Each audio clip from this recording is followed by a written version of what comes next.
বৈষম্য বিরোধী ছাত্র আন্দোলনের অন্যতম সমন্বয়ক ও মুখ্য সমন্বয়ক সার্জিস আলম আজ সোমবার রাজধানীর বাংলা মোটরে এক সংবাদ সম্মেলনে ঘোষণা করেছেন যে বৈষম্য বিরোধী ছাত্র আন্দোলনের নেতৃত্বে ও জাতীয় নাগরিক কমিটির উদ্যোগে ঐক্যবদ্ধভাবে একটি নতুন রাজনৈতিক দল গঠন করতে যাচ্ছে।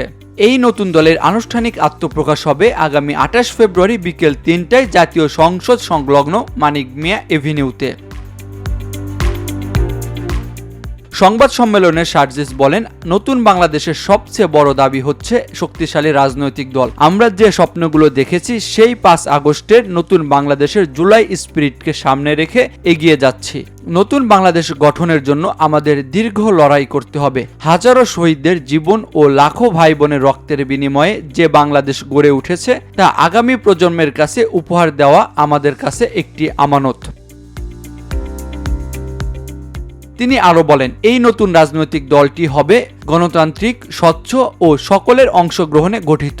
আমরা চাই একটি বৈষম্যহীন, ন্যায়ভিত্তিক ও উন্নত বাংলাদেশ গড়ে তুলতে।